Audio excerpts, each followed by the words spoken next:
एक बार नारद जी समस्त तीर्थों का भ्रमण करने के लिए गए। नारद जी कहाँ कहाँ गए? पुष्करम चा प्रयागम चा काशीम गोदावरीम तथा हरिक्षेत्रम कुरुक्षेत्रम श्रीरंगम सेतुबंधनम।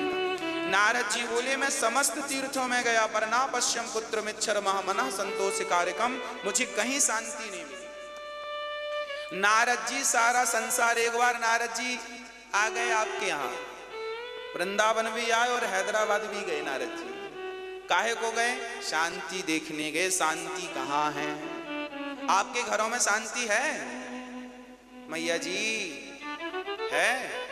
एक मैया बोली, गुरुजी जब से हमने कथा सुननी शुरू की तब से बहुत शांति है। हमने कहा कथा शांति ही देती है। भागवत जी चित्त को शांत करती है, हृदय को शुद्ध करती है और घर में शांति का वातावरण उत्पन्न करने वाली भागवत जी हैं। नारद जी बोले, मुझे कहीं शांति नजर नहीं आई। क्या नजर आया फिर? बोले, तरुणी प्रभुतागे है, घर में नई नई बहुओं की चल रही है, सासू माँ की कोई पूछ ही नहीं। नारद जी कह रहे हैं, हम नहीं कह रहे हैं। नारद जी कहते हैं सासू माँ की कोई पूछ नहीं है। अच्छा, सासू माँ की पूछ है कि नहीं? मैया आपकी पूछ है? हाँ, हनुमान जी की तो पूछ थी, आपकी है कि नहीं राम जाने? है पूछ? है। सारा झगड़ा इस पूछ का ही है। महाराज जी हमें पूछा नहीं, महाराज जी हमें बैठने को भी नहीं पूछा, महाराज जी हमें चाय को भी नहीं पूछा। झगड़ा किस बात का है? बहू कहती है सास ने फटी साड़ी को नहीं पूछा, तो सास कहती है तुमने कब पूछा हमसे खाने को। सारे घरों में झगड़ा किस बात का है? पूंछ का। इसलिए हनुमान जी लंका गए थे तो अपनी इस पूंछ में आग लगवा के आए थे। जितने जल्दी हो सके आप लोग भी अपनी अपनी पूंछ को जला दो। होली आ रही है, जला दो इस पूंछ को, नहीं तो ये पूंछ आपको जलाएगी। ये जो अहंकार की पूंछ है ना, हमें नहीं पूछा, हमें नहीं पूछा, अरे नहीं पूछा तो नहीं पूछा, तुम काहे मरे जा रहे हो? क्यों परेशान हो रहे हो? अपनी अहंकार की पूंछ को जलाकर भस्म कर दो, तब शांति मिलेगी। कोई पूछे ना पूछे, मेरी मां, आप लोगों ने अपने चाबी दूसरों को दे रखी है। प्रॉब्लम यहां, आप बहिर्मुखी हो। देखना, दो बातें हैं। एक व्यक्ति वो है जो बहिर्मुखी है। बहिर्मुखी किसे कहते हैं? जो बाहर ज्यादा देखता हो। एक व्यक्ति वो होता है जो अंतर्मुखी होता है। बाहिर्मुखी वाला व्यक्ति ऐसा होता है, आपने हमें गाली दी, हमें बुरा लग जाएगा, हमें फलाने ने गाली दी। ये बहिर्मुखी आदमी है। स्त्री और पुरुष दोनों को बोल रहा हूं। आप बहिर्मुखी हैं तो सास की बात बुरी लगेगी, बहू की, जेठानी की, देवरानी की, पड़ोसी की, पड़ोसन की, सबकी बात बुरी लग सकती है। हमें पूछा नहीं, क्योंकि आप बहिर्मुखी, आप बाहर के व्यवहार को देख रहे हैं। जबकि अंतर्मुखी, अंतर्मुखी कौन है? जो बाहर से कोई मतलब ना रखे, जो अंदर में भगवान का चिंतन करता हुआ, सबको भगवान जानकर प्रणाम करता हुआ आगे बढ़ता रहे, वह व्यक्ति अंतर्मुखी है, शांत चित्त। उसे कोई फर्क नहीं पड़ता कि आप हमें गाली दे रहे हैं या आप हमारे सामने हाथ जोड़ के खड़े हैं, कोई फर्क नहीं पड़ता। जो व्यक्ति बहिर्मुखी है, आज वो व्यक्ति बहुत दुखी है। हमारे साधु संत जो जंगल में जा जा के उल्टे लटके रहते हैं, भजन करते हैं, ये क्या कर रहे हैं? ये अपने आप को अंतर्मुखी ही तो बना रहे हैं। और ये जरूरी नहीं है कि आप घर छोड़ के जंगल जाएं तो अंतर्मुखी बने। आप पत्नी पति परिवार के बीच में रहकर अंतर्मुखी बनिए। सुदामा जी अंतर्मुखी थे, पत्नी के साथ और बच्चों के साथ रहते थे। मिल जाए तो खा लेते थे, नहीं मिले तो भूखे रह जाते थे। ना शिकायत करते थे, ना किसी से झगड़ा करते थे। अंतर्मुखी। कोई गाली दे दे, चल भैया हमने कोई पाप किया होगा जिसका परिणाम हमें गाली के रूप में मिल गया, कोई दो थप्पड़ गाल पे जमा दे तो कोई बात नहीं भैया, हमने कोई पाप किया होगा तो थप्पड़ हमें दो पड़ गए, कोई बात नहीं।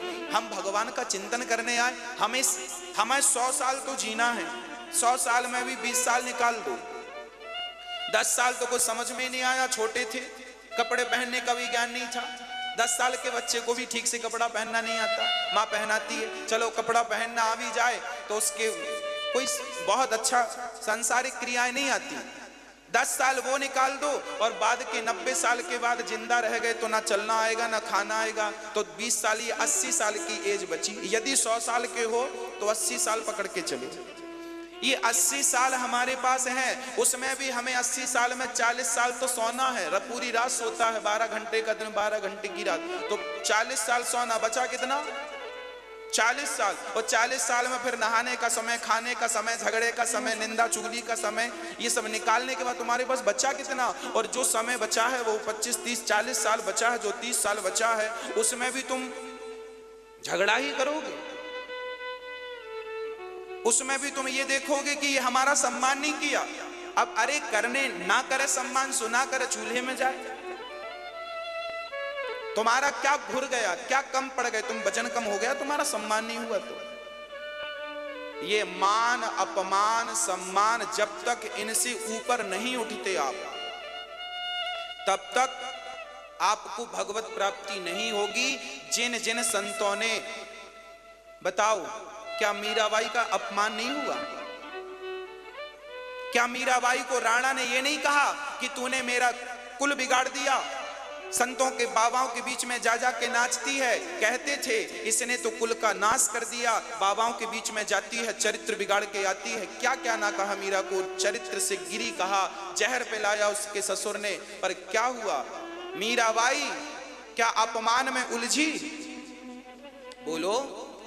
अब वो मीरा झगड़ा करती, लो मेरी सास मुझे तो चरित्रहीन कह रही है। आपको कोई जरा कह दे कि तुम जरा ऐसी हो वैसी हो तो आप झगड़ा करने लगोगी, आप वाद विवाद करने लगोगी। वाद विवाद में आपको नींद नहीं आएगी, समय वेस्ट होगा। जो समय भगवान के चिंतन में जाना चाहिए था वही समय अब बात और विवाद में जा रहा है।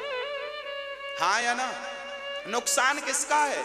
आप हमें गाली दे के आगे बढ़ जाएंगे, पर हम रात भर सोचते रहेंगे फलाने ने गाली दी गाली दी। आप तो आराम से सो रहे हैं, हम सोच रहे हैं, क्योंकि हम बहिर्मुखी हैं, क्योंकि हम बहिर्मुखी हैं। मीरा को गालियां दी लोगों ने, जलील किया, पर मीरा ने जानती थी इनसे झगड़ा करके क्या करेंगे, इनके मुंह क्या लगे।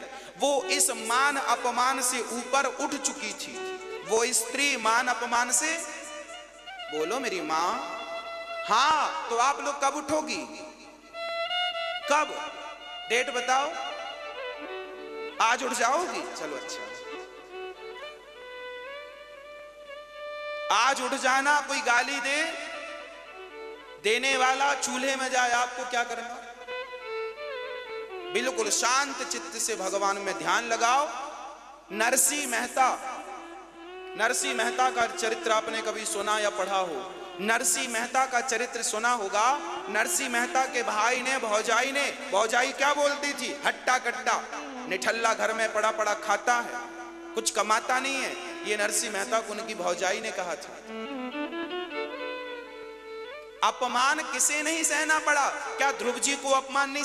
ध्रुव जी की माँ सुरुचि माँ हाथ पकड़ के समाज के बीच में गिरा दिया, जा तू इस गोद में, अपने बाप की गोद में बैठने का अधिकारी नहीं है, जा। अब सोचो, भरी सभा में आपको हाथ पकड़ के निकाल दिया जाए, क्या ये अपमान नहीं है? आप लोग यहाँ तो 500 लोग बैठे हैं, 1000 लोग बैठे हैं, उस सभा में लाखों लोग बैठे थे जहां ध्रुव जी का हाथ पकड़ के नीचे गिराया गया था। उनकी सौतेली माँ ने गिराया, पर धन्य है ध्रुव जी।